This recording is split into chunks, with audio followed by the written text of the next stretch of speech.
All right, good morning, everybody. This is Friday morning's edition of Ask the Master Auto Technician. Every Friday, I have a Hansson Hindenburg from Baytown Tires giving us a little bit of wit and wisdom about keeping your car safe on the road. Good morning, Hansson. How are we doing today, sir? I'm doing great. How are you doing? I'm doing very well, trying to get woke up this morning. Tell me about any wisdom you have about keeping your car safe on the holiday after this terrible tropical storm we had last week. I mean, I know we lost, what, $700 million in revenue in Florida because of the Weather Channel, they said, or something like that. But anyway. Yeah, I mean, I hate to see it. You know, I know quite a few people out at the beach, and unfortunately, they lost quite a bit of money as well from people not staying or canceling out, which is, you know, since it was the holiday weekend, kind of unfortunate. Yeah. And hopefully they'll make up a little bit of it in the rest of the season. I hope they do, you know, because believe it or not, I mean, that's the biggest income producer is the holidays on the beach out there.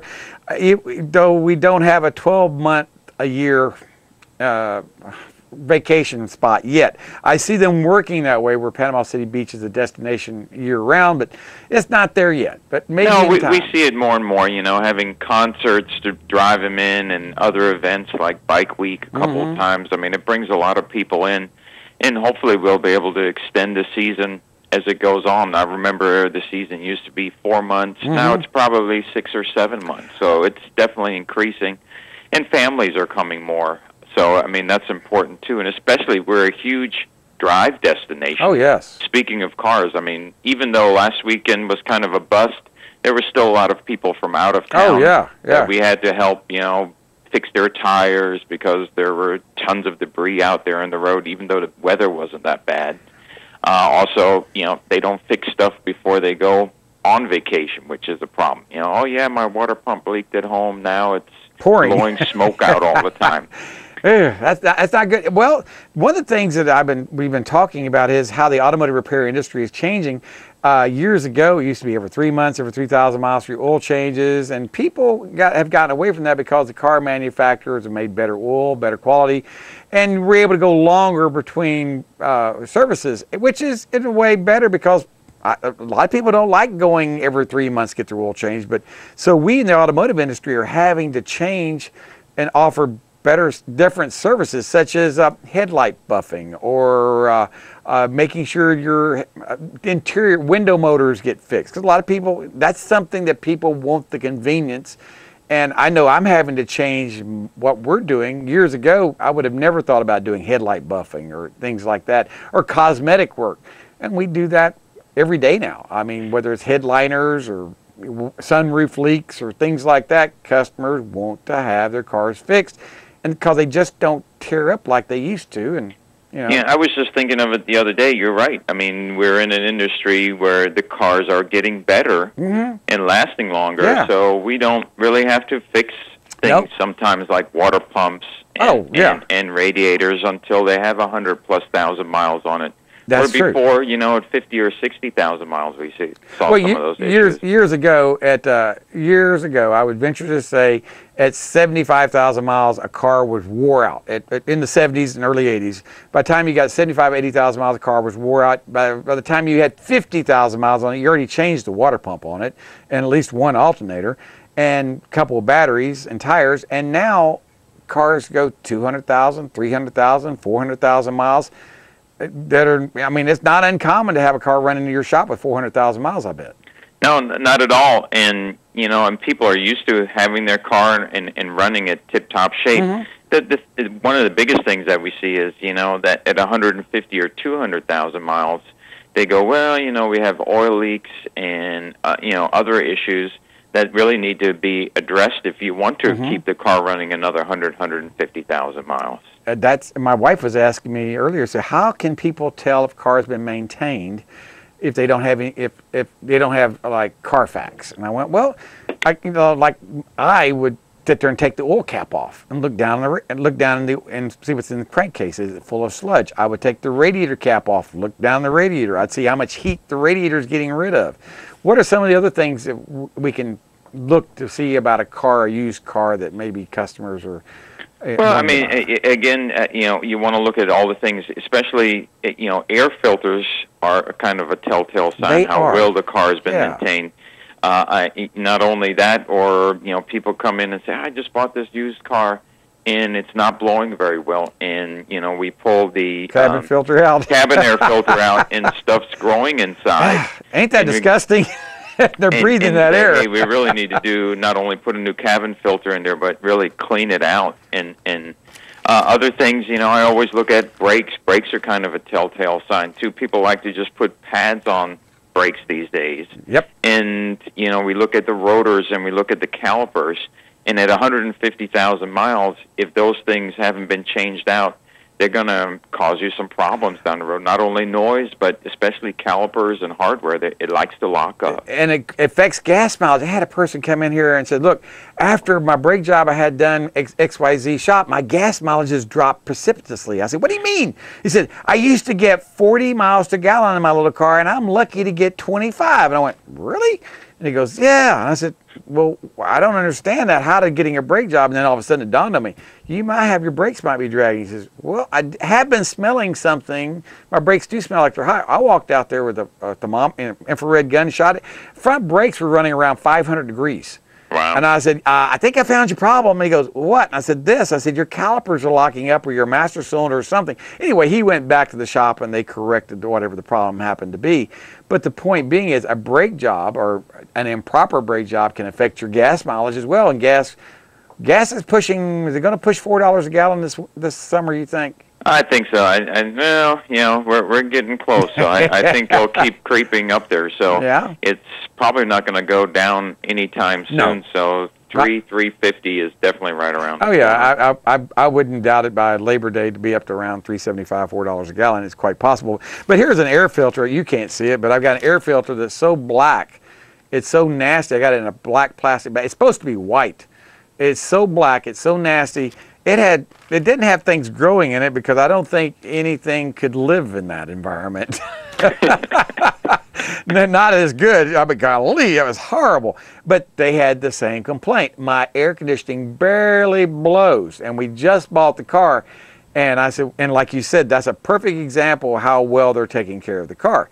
It may have a nice interior, the engine may be washed, but when you look at that air filter, cabin air filter, or the car's air filter, or the engine oil cap, and you see sludge or you see a nasty filter, that normally tells me the customer did just enough to get by. Right, and unfortunately we see that a lot. The cars seem to run okay nowadays for the first 100,000 miles without doing too much maintenance. Yeah. But then if maintenance hasn't been done, especially on engines do last a long time. But we do see quite a few engines where we take the valve cover off, and there's still sludge in there. There is. People have changed the oil every 10,000 miles and not really kept up with it, and that's really a problem, and for the longevity of the engine. Here's something out there: diesel engines. How many people? You and I were taught that a diesel engine, once it starts up, you should keep it running. And I see people that believe that still. And then they bring their 6.0 or 6.4 in here, and I pull the valve cover off because it's leaking or whatever. And it's literally a half-inch of sludge because this car does more sitting, idling, than anything. I mean, it may not have a lot of miles on it, but it does a lot of, I think someone was telling me, an engineer, that every 1 hour of idling is equivalent to 25 miles of driving. And again, one of the things is really you don't need to keep the engine idling. No. I mean, even the big diesel trucks, they have automatic shut-offs now where you can't have the engine running when it's, where you used to sit in the parking lot with your semi-tractor trailer idling all the time. And states like California don't allow that at all. Well, this is what I'm talking about. This is what we were taught years ago. You and I were taught when a diesel engine starts up, keep it running all the time.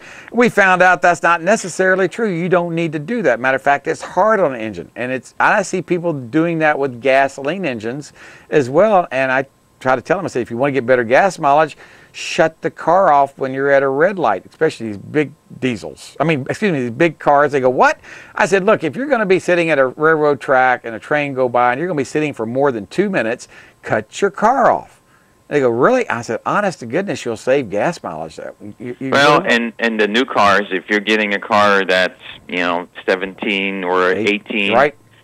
Most of those have auto shut off anyway. Yes, when you sit at a light, The engine shuts off, and as soon as you take your foot off the brake, the engine cuts back on again. And I had a customer the other day, well, what about if I have air conditioning? I said, your air conditioning will still work with the engine not running. And they go, how's that? And I said, it's an electric compressor.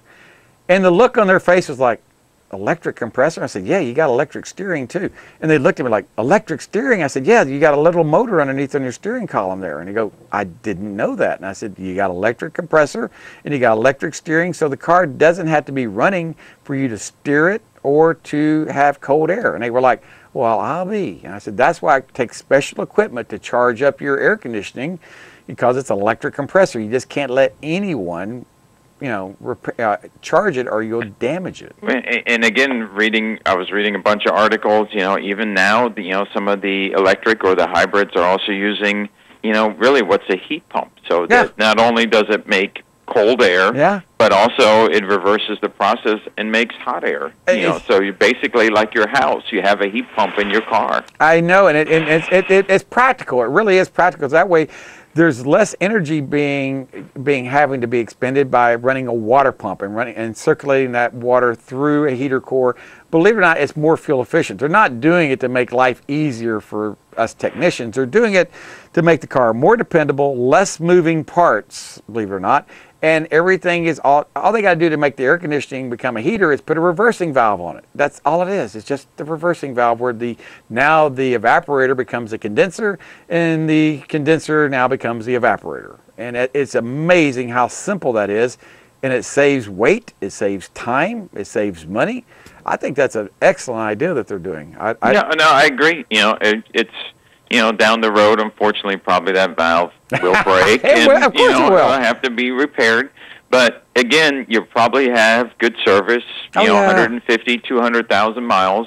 And if you want to keep the car, I would still recommend that you do some of the services. We talked about brakes before, especially on foreign cars. Make sure you change your brake fluid. Have a brake fluid flush. I mean, people say, well, that's something that I really don't think is necessary. Oh, yeah. I think most car manufacturers recommend that, especially with the sophisticated ABS systems that are in there nowadays. Now, people ask me, what are you checking for brake fluid? There's two things we're checking. We're checking for the amount of copper in it, and we're checking for the boiling point. Boiling point, what I've been taught, it needs to be above 350 degrees or higher, because once it gets below 350 degrees, it's got a lot of water in it, and that water will boil. And when that water boils, it makes air bubbles, and your pedal gets soft and spongy and doesn't stop as well. And it causes, like you said, your ABS system to get rust in it and to possibly go bad. And make sure you use the right certified fluid, yes. DOT 3, 4, 5, 6, depending on what it needs. That's right. Because you put the wrong fluid in there, it does not work the same. And if you start mixing those fluids, I've heard people say, well, I just had this done and that done, and the brake pedal just doesn't feel the same, and they use the wrong fluid. Absolutely. I tell you, we could talk about this. I love talking about cars and problems that we can take care of, and that's what we do at James Auto Center, and that's what we do at Baytown Tires. We take care of the customers. Customers are job one. That's our first job, is to take care of the customers, and that's what you do at Baytown Tires, Hansson. As I shamelessly promote your business over here, because people need to know how to get up with you at 873-8900, Monday through Saturday from can to cane. Anything else you need to tell them? No, come see us. We appreciate it. Have a great week. All right, you be good. Talk to y'all later. Bye-bye, everybody. Part of what I'd like to let you know is what we do and how we work our system. Basically, we've got about 700 stocking dealers scattered around the 15 counties here in the Big Bend area of the state.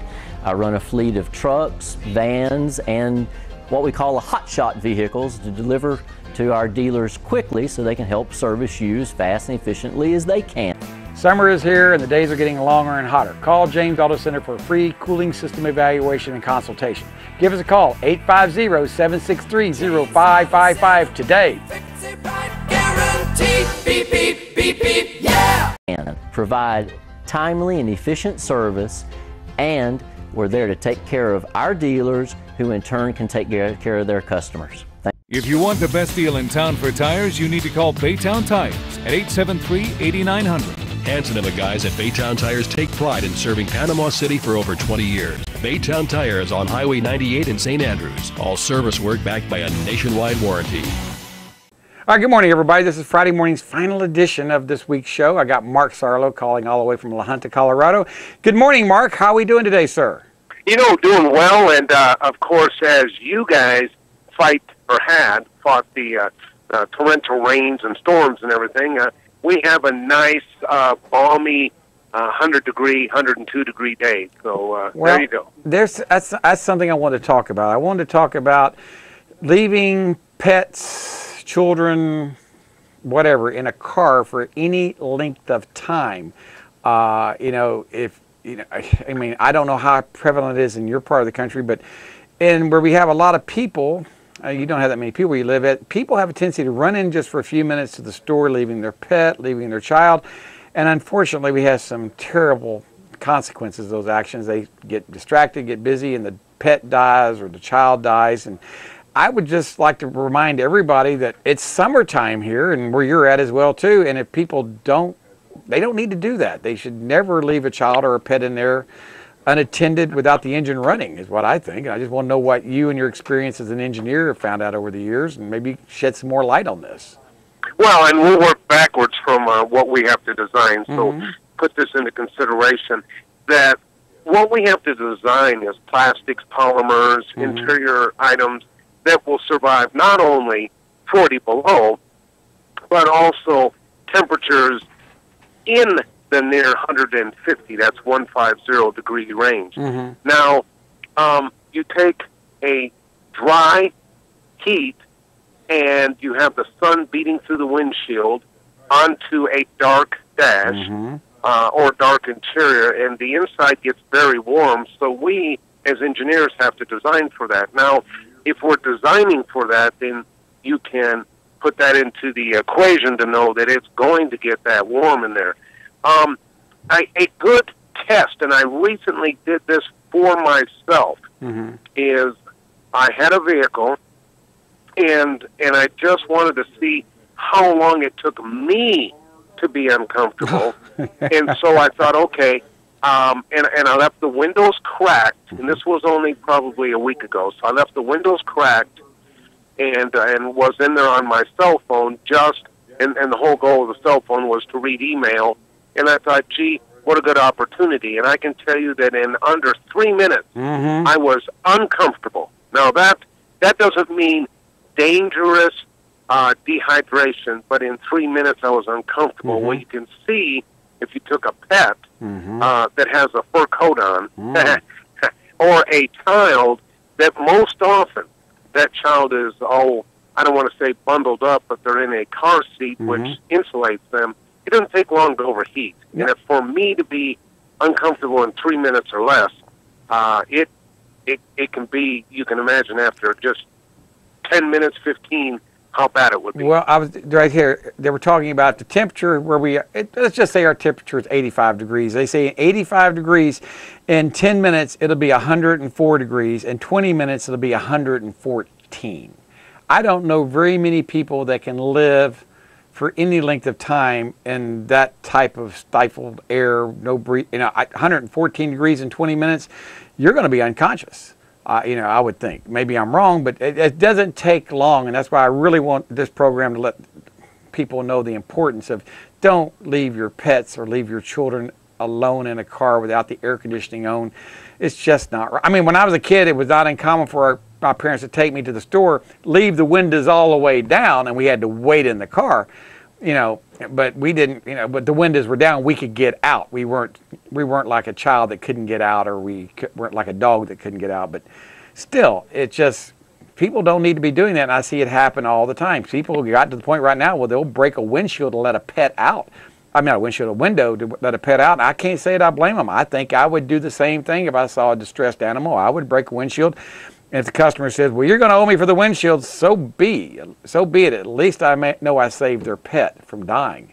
Yeah, I've actually had to make what we call emergency lockout call. So I get a call and somebody says, for instance, I left my dogs, plural, in the car, and it's over here. Well, gee, I go rushing over there to open the door with the lockout equipment. Now, the humorous part, and I do say humorous, is the vehicle's running. So the vehicle's running and the air conditioner's on, and the dogs are in a reasonably comfortable 80 degrees. Because, you you and I both know, gee, if it's 100 plus outside, having 80 degrees inside isn't too bad. No, it's not. It really is. It's livable. But they had locked, not thinking, they left the keys in the ignition running, because they wanted to make sure the dogs, plural, were comfortable. Mm-hmm. And then they locked the doors and went in, and only to come out and go, oh, yeah, this isn't going to be good. I can't get in. So It is. I have helped people out that way also, but unfortunately, the majority of the time, it's the other way, where the dog or the pet or the child are inside. And you're right, around here, we don't even hesitate, and we know that the social media machine would bury them Yes. if they were to say something like, "You owe me for the window." Oh my gosh! The media would say, "Gee, looks like the person's more concerned about their window than they are, their beloved pet or their child." Well, anytime I make a decision like that, whether, I think it'd be the right decision, I would take responsibility. The customer said, boy, you destroyed my car. Whatever, I would take personal responsibility if they insisted to replace the windshield, because I think it'd be the right thing to do. But one of the things that we're talking about is, how do people get in cars anymore? Things have changed since you and I used to use Slim Jims. I mean, even cops once upon a time carried what we called Slim Jims. You go between the window and the door, and you could unlock the door. That's changed, has it not, over the years, where you can't do that? I don't know. Well, and there are multiple reasons you can't do that. First of all, we engineers pressured, so understanding where it came from, pressured by the insurance companies, the auto insurance companies, had to make the door mechanisms, the door lock, the door levers, the door rods, and everything that's inside the door, we had to make them less accessible so that the bad guys could not very quickly open that door. So interestingly enough, it wasn't in an effort to make it harder for you to get in. It was to make it more difficult for the bad guys to steal your car, so the insurance companies didn't have to pay for a loss. Well, here's one of the things I have found out. I think it's easier now to get in a car, because years ago we had a Slim Jim. We had several different tools we had to use to go between the door, and you had to buy a whole set to do it. And sometimes you messed things up and had to tear the door apart once you got it fixed to repair what you tore up. But now they just got what I call a bladder that goes in between the door and the jamb, and you pump it up.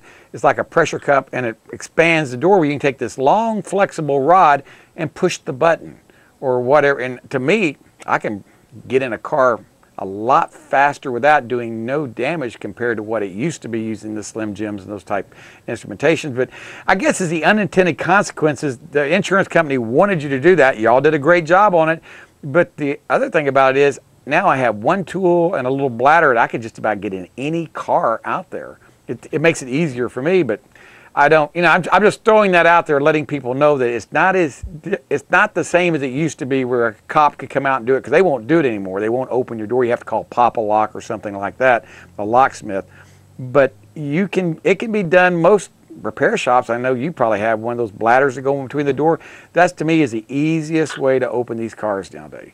Right, and if you happen to be a member of one of the auto clubs, so I just use AAA. Yeah, AAA is an example.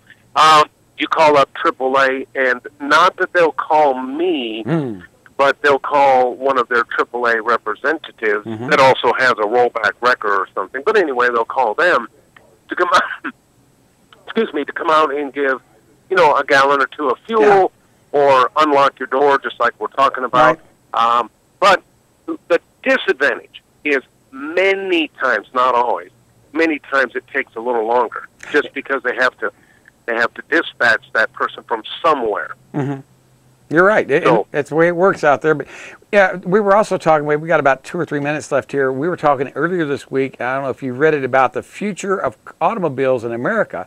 They're saying by the year 2030, I mean, we may have talked about last week slightly, that 80% of the Americans will not have a personal car. I don't know if we talked about that last week or not. It still blows me away that they're saying by the year 2030, we're going to go from 224 million cars on the road down to 77 million cars on the road. What? I just... Well, sure. And if you look at the big cities, so let's turn this around.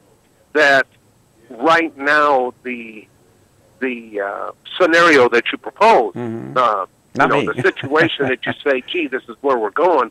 If you think about the big city, whether it be Japan, the big city, or maybe New York, many people there don't drive their car to work. They don't even bring it in. What they do is they're way out at the edge. They walk to a light rail system. The light rail brings them into town, and then that last little bit they either walk or they take a cab. Right. And it's because parking's at a premium. It is, yeah. Just as you mentioned, vehicles are expensive. In Japan, to get a driver's license, it's thousands of dollars. And then once you have the driver's license and maybe a vehicle, if you work in town, the actual parking can be more per year than the price of the car. And that's one of the things they were talking about is cost of parking, and also talking about how youngsters now don't get driver's license because states are kind of restricting their driving till they become 18. So when we were youngsters, 16 was the magic age. We get a car license and do whatever we want to do. Now if you're 16, you get a license, you can't drive after 9 o'clock at night or 10 o'clock, or you can't drive, whatever. There's a lot of restrictions till you turn 18 years old. And reason you and I got a car because they get representative freedom, but kids, they're telling me now in the articles I'm reading that they have a smartphone that gives them their freedom so they don't have to travel. And then as far as being bugged by their parents, you and I got a car because we want to get out of the house.